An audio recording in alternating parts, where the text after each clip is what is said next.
Assalamualaikum warahmatullahi wabarakatuh. Perkenalkan, kami dari kelompok 1 akan menyampaikan materi bab 2, materi bab pengendalian hasil. Kami kelompok 1 terdiri dari 7 anggota. Yang pertama, ada Sofi Ayu dengan NIM 1810102114. Yang kedua, ada saya sendiri, Habib Wibowo dengan NIM 1810102115. Yang ketiga, ada Jessica Komala dengan NIM 1810102132. Ada Apriliani Yurikanggo dengan NIM 1810102134. Ada Ferin Listiana dengan NIM 1810102144. Ada Sulistiani dengan NIM 1810102147. Dan terakhir ada Rieka Dwi dengan NIM 1810102155. Kami akan menyampaikan materi terkait bab 2 pengendalian hasil. Pengendalian hasil yang didefinisikan dengan baik akan memberikan informasi pada karyawan mengenai apa yang diharapkan dan mendorong mereka melakukan tindakan sesuai hasil yang diinginkan. Demikian, pengendalian hasil mengurangi potensi kurangnya pengarahan dan menjadi cara efektif terkait masalah motivasi. Artinya, pengendalian hasil juga dapat mengurangi keterbatasan individual. Pengurangan hasil membantu organisasi menjawab pertanyaan tentang bagaimana berbagai strategi, intensitas organisasi, dan karyawan bertindak. Jika kinerja gagal dan tidak sesuai yang diharapkan, organisasi dapat mengganti strukturnya. Contoh pengendalian hasil. Pengendalian hasil biasanya digunakan untuk mengendalikan perilaku karyawan pada banyak level perusahaan. Pengendalian hasil merupakan elemen penting dalam pendekatan pemberian kebebasan kepada karyawan dalam manajemen. Yang dimaksud dengan pemberian kebebasan kepada karyawan adalah perusahaan memberikan kebebasan kepada karyawan untuk lebih berinovasi saat bekerja, membuat karyawan tidak merasa terkekang dan merasa lebih nyaman untuk menyelesaikan pekerjaan. Pengendalian hasil konsisten dan mungkin penting untuk implementasi dari penyebaran bentuk organisasi dengan pusat pertanggungjawaban otonomi yang luas. Elemen-elemen dari pengendalian hasil.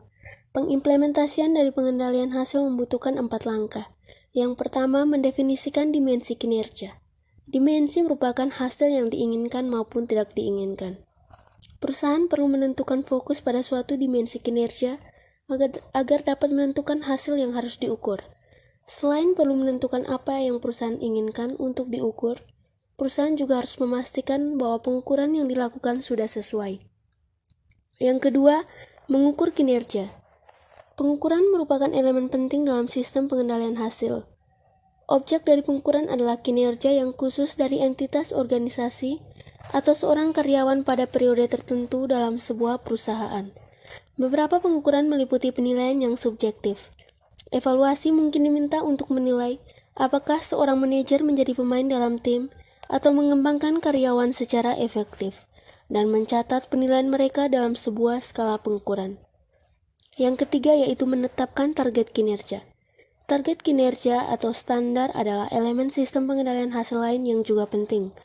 Dalam target sistem pengendalian, hasil harus dispesifikasikan untuk setiap aspek dari dimensi kinerja yang diukur.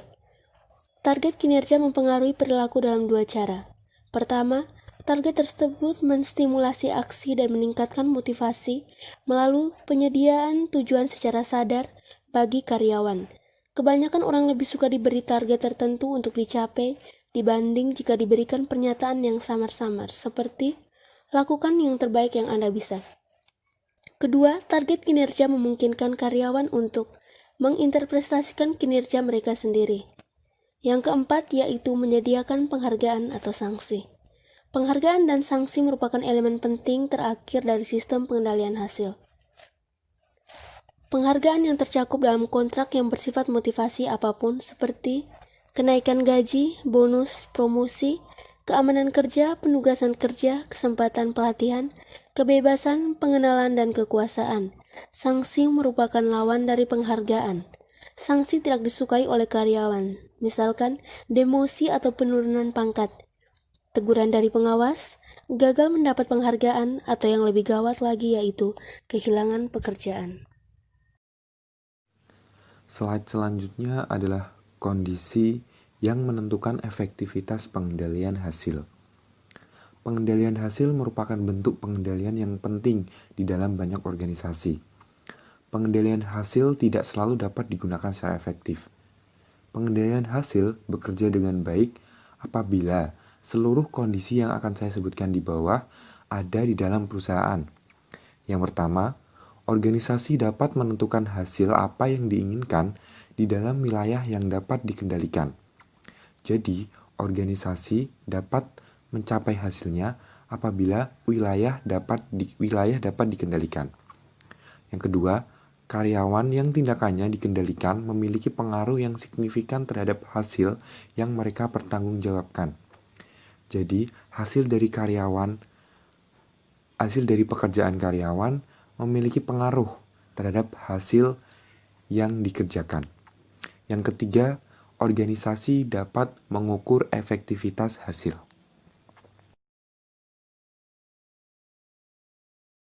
Selanjutnya, kondisi-kondisi yang menentukan efektivitas pengendalian hasil. Yang pertama, ada pengetahuan dari hasil yang diinginkan. Jadi, perusahaan itu harus tahu hasil apa yang diinginkan dalam wilayah yang akan dikendalikan. Dan mereka juga harus mengkomunikasikan efektivitas hasil yang diinginkan dari pekerjaan karyawan tersebut. Hasil yang diinginkan juga harus diketahui oleh semua yang berada di tingkat menengah atau di tingkat bawah dalam organisasi tersebut. Yang kedua, kemampuan untuk mempengaruhi hasil yang diinginkan atau pengendalian. Karyawan yang memiliki perilaku yang dapat dikendalikan seharusnya dapat memberikan pengaruh pada hasil yang diinginkan. Prinsip pengendalian adalah salah satu prinsip utama, karena prinsip pengendalian berpengaruh kepada hasil, dan pencapaian hasil disebabkan oleh tindakan dan keputusan yang diambil. Yang ketiga, kemampuan untuk mengukur efektivitas hasil yang dapat dikendalikan. Menilai efektivitas pengukuran hasil adalah kemampuan untuk membangkitkan perilaku yang diinginkan. Membangkitkan perilaku yang benar agar menjadi selaras dan terkendali, pengendalian harus tepat, objektif, tepat waktu, dan dapat dipahami. Keempat, ketepatan. Ketepatan adalah tingkat di mana pengukuran yang diulang pada situasi yang hampir sama menunjukkan hasil yang sama. Ketepatan merupakan kualitas yang penting, karena tanpanya pengukuran kehilangan banyak informasi yang berharga. Pengukuran yang tidak tepat meningkatkan resiko kesalahan pada saat evaluasi kerja, sehingga karyawan akan bereaksi negatif. Kelima, objektivitas. Objektivitas merupakan hal tidak dipengaruhi oleh perasaan seseorang atau interpretasi oleh orang lain. Yang keenam, tepat waktu. Tepat waktu menjadi penting dalam pengukuran kualitas karena dua alasan. Yang pertama, untuk motivasi. Yang kedua, bahwa tepat waktu dapat meningkatkan nilai intervensi yang mungkin diperlukan. Yang ketujuh, mudah dipahami. Dua aspek agar mudah dipahami sangat penting. Yang pertama, karyawan memahami bahwa mereka harus bertanggung jawab terhadap apa yang mereka lakukan. Yang kedua, karyawan seharusnya memahami apa yang harus mereka lakukan untuk mempengaruhi pengukuran. Ketika karyawan memahami apa yang digambarkan oleh pengukuran, maka perilaku karyawan dapat memberikan pengaruh terhadap hasil yang diinginkan. Yang terakhir, ada efisiensi biaya.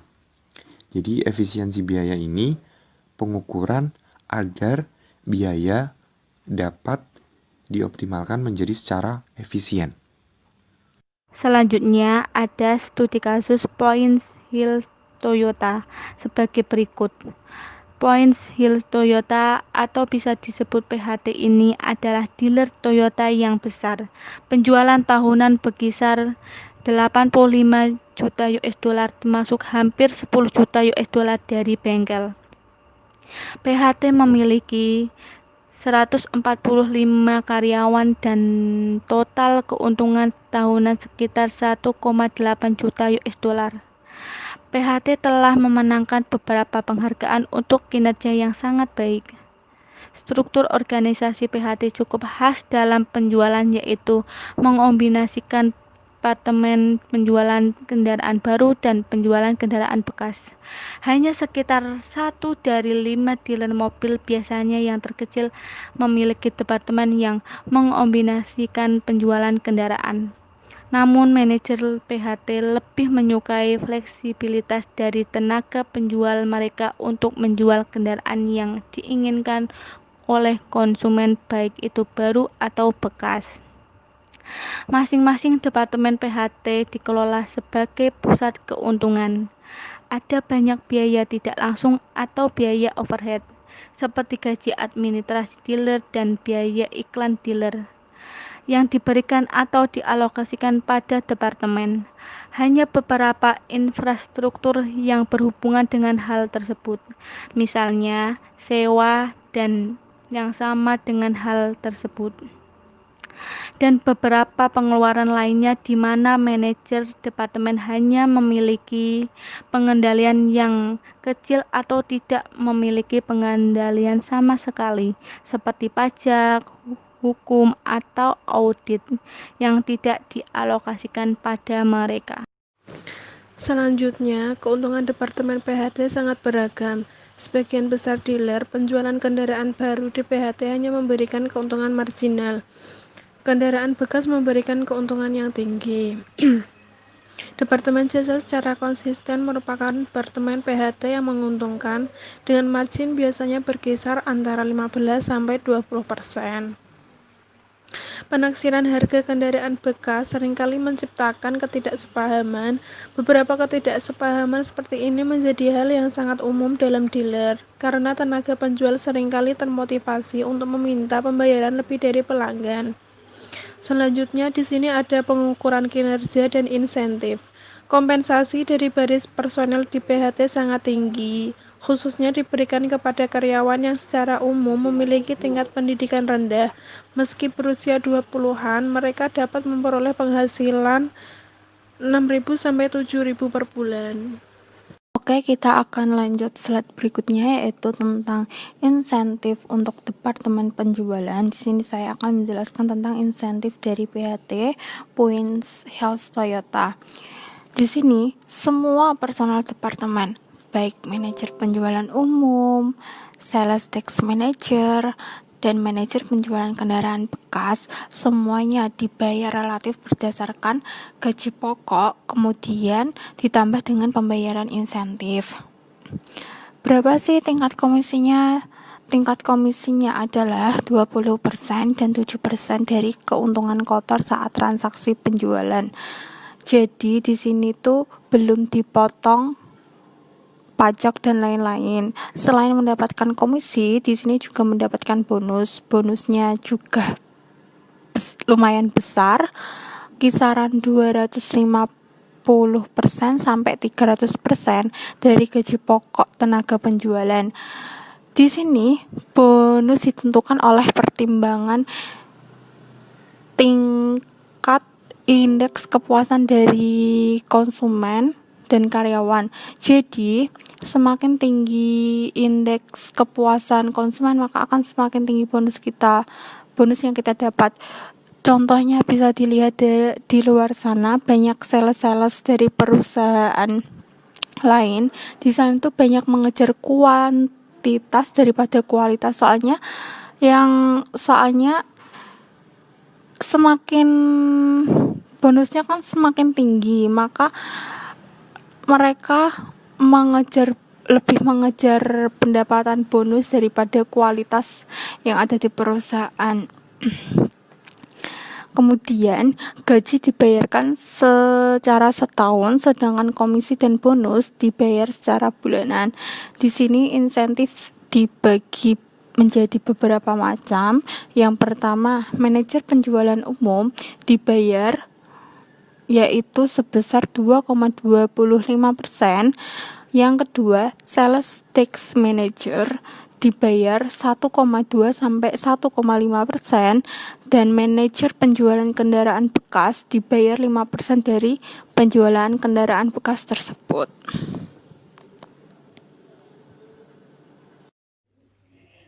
Baik, untuk slide selanjutnya, pada poin B, insentif pada Departemen Perbaikan. Di PHT sendiri, teknis servis dibayar mulai dari $10 sampai $23 per flag hour dari pekerjaan yang dapat diselesaikan. Dan tingkat jam aktualnya tergantung pada masing-masing spesialisasi individu yang dimiliki oleh teknisi dan sertifikat mereka. Misalnya, staf penjual harus tetap berhubungan dengan konsumen potensial, yaitu dengan mereka yang dikontak pertama kali. Dan pada kasus ini, tindak lanjutnya meliputi penjangkauan, misalnya panggilan telepon dan kartu ucapan terima kasih, pada konsumen yang mengunjungi departemen penjualan tetapi belum memutuskan untuk membeli kendaraan. Dan tindak lanjut kedua yaitu pendekatan tenaga penjual kepada konsumen yang telah memiliki kendaraan lama, yang belakangan ini melakukan servis di PHT. Dan hal ini merupakan cara untuk memuaskan pelanggan atau konsumen.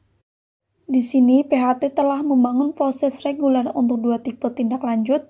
Sebagai contoh, service advisor yang mendorong untuk menjelaskan kepada konsumen mengenai kemungkinan biaya servis yang akan terjadi pada kendaraan di tahun yang akan datang, dan untuk mengundang klien untuk mengunjungi departemen penjualan.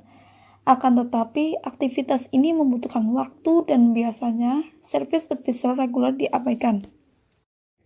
Penilaian CSI merupakan input penting yang mempengaruhi peringkat reliabilitas automobil yang diterbitkan oleh perusahaan GD Power and Associates, dan pabrik menggunakan peringkat ini untuk mengalokasikan kendaraannya. Sebagai konsekuensinya, untuk mendapat peringkat yang sempurna, konsumen biasanya dilatih mengenai bagaimana cara melengkapi kuesioner pada saat mereka membeli kendaraan baru. Setelah konsumen melengkapi kuesioner, nantinya kuesioner itu akan diserahkan ke karyawan dealer, lalu konsumen akan mendapatkan bensin gratis. Dan ini merupakan gift dari pabrik atas ketersediaannya konsumen melengkapi kuesioner tersebut. Jadi, kuesioner di sini sebagai penilaian atas kepuasan konsumen pada jasa yang diberikan oleh PHT. Kita lanjut slide berikutnya, yaitu tentang identifikasi masalah. Di sini kita akan membahas masalah-masalah dari studi kasus di atas. Yang pertama, masalah yang akan kita bahas yaitu indeks kepuasan pelanggan tidak menunjukkan hasil yang sebenarnya, atau bisa direkayasa atau bisa dimanipulasi. Yang kedua, teknisi dibayar berdasarkan pekerjaan sehingga mereka tergoda untuk memotong tahapan pekerjaan. Jadi mereka rasa tanggung jawabnya itu tidak ada. Mereka melakukan pekerjaan itu tidak sesuai prosedur, tidak sesuai tahapan. Mereka berhenti di tengah jalan. Hal tersebut menyebabkan tingkat pengecekan kurang efektif. Tenaga penjualan tidak melakukan proses tindak lanjut kepada konsumen. Itu yang kedua. Yang ketiga, penetapan bonus atau insentif departemen kurang jelas. Artinya, tidak ada tolak ukur untuk menjadi dasar menentukan insentifnya. Lanjut slide berikutnya, yaitu solusi penyelesaian masalah. Di sini kita akan menjawab permasalahan-permasalahan dari studi kasus di atas, yaitu PHT Point Sales Toyota. Yang pertama, indeks kepuasan pelanggan tidak menunjukkan hal yang sebenarnya. Di sini awal mulanya perusahaan menggunakan kuesioner sebagai acuan indeks kepuasan pelanggan. Jadi di sini kurangnya efektif sehingga itu pelanggan tidak bisa melakukan komplain secara langsung. Di sini solusinya yaitu perusahaan bisa melakukan interview secara langsung pada beberapa pelanggan sehingga bisa mengambil sampel atau contoh, maka akan timbul keefektifan dari perusahaan tersebut. Yang kedua, teknisi dibayar berdasarkan pekerjaan, sehingga di sini pekerjaannya memotong tahapan. Di sini solusinya yaitu ketika teknisi dibayar sesuai pekerjaan, mereka cenderung mengejar kuantitas daripada kualitas pekerjaannya, karena mereka itu mengejar bonusnya daripada kualitas apa yang ada di perusahaan. Oleh karena itu, menurut kami, indikator bayar untuk teknisi itu berdasarkan hasil pekerjaan mereka masing-masing sesuai tahap prosedur. Jadi prosedurnya itu ada semacam kartu kendali untuk memastikan masing-masing prosedur disesuaikan dengan baik. Yang ketiga, penetapan bonus atau insentif departemennya kurang jelas. Di sini tidak ada tolak ukur untuk mendapatkan insentif. Yang ketiga di sini solusinya adalah memberikan insentif. Seharusnya itu didasarkan pada indikator tertentu, yaitu menggunakan jumlah hasil, jumlah jam, maupun indikator lainnya. Hal tersebut agar memungkinkan manajer untuk melakukan pengawasan apakah pekerjaan yang ia lakukan itu benar-benar dilakukan dengan baik dan insentifnya akan diberikan sesuai dengan kinerjanya.